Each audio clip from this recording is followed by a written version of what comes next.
हर रोज की तरह राकेश लाल जी अपने शाम के सैर सपाटे से लौट आए थे। वह अपने जूते उतार ही रहे थे कि बहू ने पूछा, बाबूजी आज हम पार्टी में जा रहे हैं, हम वहीं से खाकर आएंगे। आज रात के खाने में क्या खाएंगे बताइए। राकेश लाल जी सोचने लगे, आज रविवार तो नहीं है और ना ही किसी की शादी है, जरूर किसी पार्टी में जा रहे होंगे। छोड़ो, मुझे क्या करना है इस उम्र में।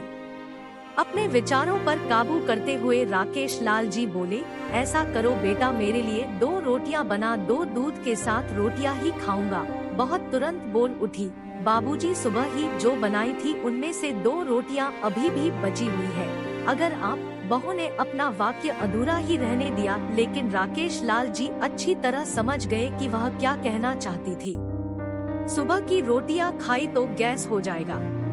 सुबह भी बहू ने मसाले वाली सब्जी ही बनाई थी, जिसके चलते अभी तक खट्टी डकारें आ रही हैं। और इस उम्र में पेट को संभालना मतलब किसी बिगड़े हुए बच्चे को संभालने से भी ज्यादा कठिन काम। बाबूजी बहू से बोले, नहीं बेटा, इस उम्र में सुबह की रोटी या नहीं खा सकता।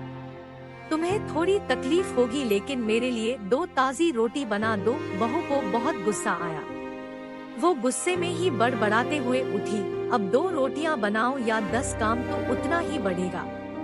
आटा गूंदो, रोटियां बनाओ, किचन और बर्तन साफ करो।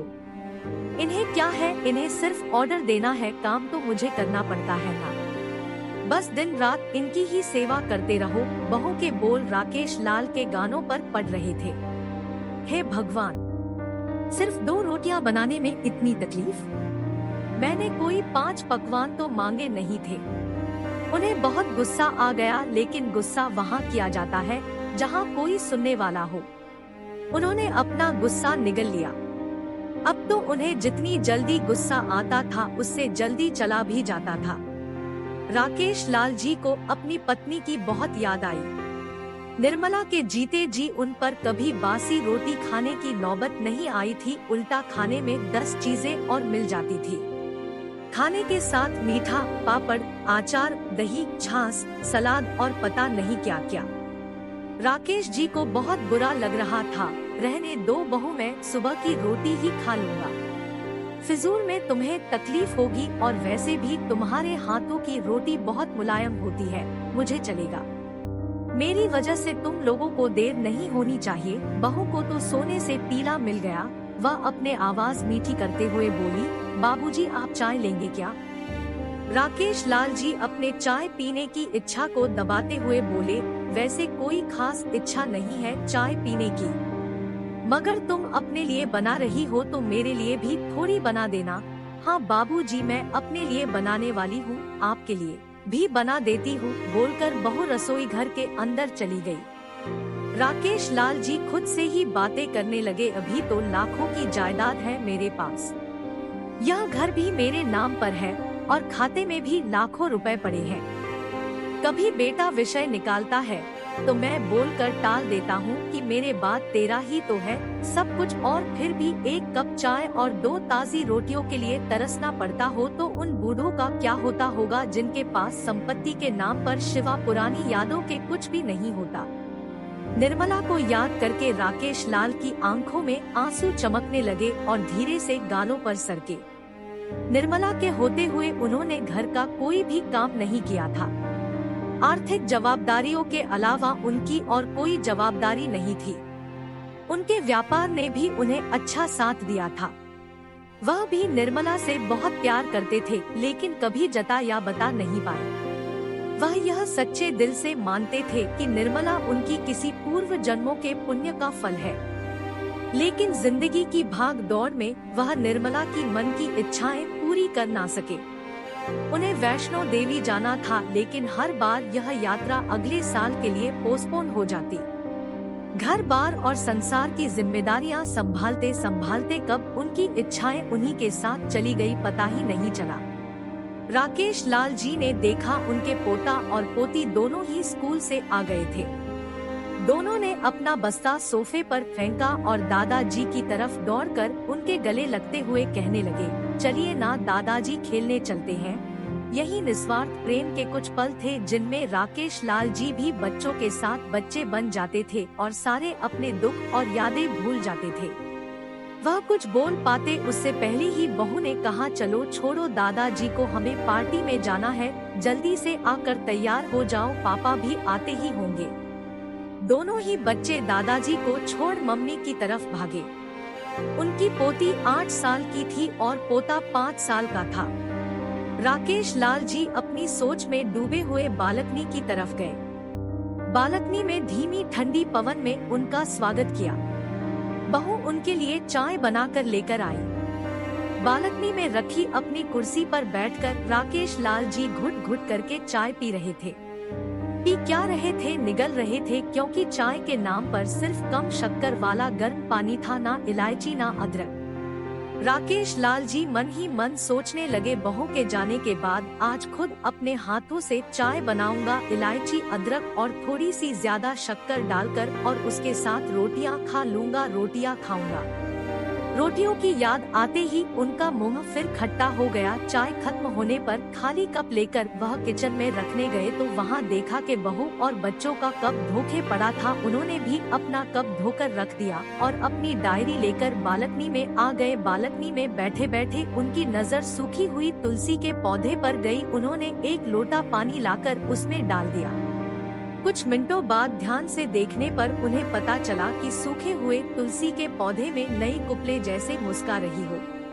टुडे याद आया कि निर्मला हर सुबह तुलसी को पानी और शाम को दिया दिखा दी थी। अब तो शाम को ना तुलसी को ना ही भगवान के मंदिर में दिया जलता है। पता नहीं कितने संस्कार, इतनी अच्छी आदतें निर्मला अपने साथ ले गई थी। राकेश लाल आसमान की तरफ देखकर बोले, शकुंतला, मुझे और इस घर को अभी तुम्हारी जरूरत थी। तुम क्यों हमें छोड़कर चली गई? तुमने मुझे धोखा दिया। तुमने हमेशा साथ रहने का वचन तोड़ दिया। तुम मुझे अकेला छोड़कर चली गई। राकेश लाल की आंखें भर आई। पापा, इतनी ठंडी हवाएं बह रही है और आप है कि बालकनी में बैठे हैं। अंदर आ जाइए, नहीं तो बीमार हो जाएंगे, बेटे ने राकेश लाल जी से कहा। बेटा, बहू और पोता पोती सब तैयार होकर पार्टी के लिए निकल रहे थे। किसी ने झूठ मूठी मन रखने के लिए भी उनसे नहीं पूछा कि साथ चलिए। बाबा, आप खाना खाकर जल्दी सो जाइएगा, हमें आने में जरा देर हो जाएगी। ज्यादा देर तक जागना आपकी सेहत के लिए अच्छा नहीं है। हमारे पास घर की दूसरी चाबी है। हमारी चिंता मत कीजिए, बेटे नहीं जाते हुए कहा। ऐसे बोल रहे हैं जैसे मेरी सेहत की बहुत फिक्र है। कितने दिनों से बोल रहा हूँ, डॉक्टर के पास ले चलो। बीपी बढ़ा हुआ है, शुगर भी चेक करवाना है। थोड़ा सा भी चलता हूँ तो हांफने लगता हूँ। बेटा कहता है कि बुढ़ापे में यह सब तो होता ही है, ज्यादा भ्रम मत पालिए।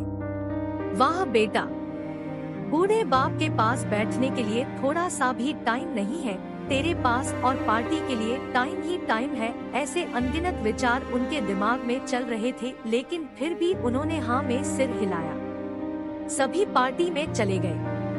राकेश लाल जी हॉल में रखे कुर्सी पर आकर बैठे। खाना खाने की अभी कोई इच्छा थी नहीं, इसलिए टीवी चालू की।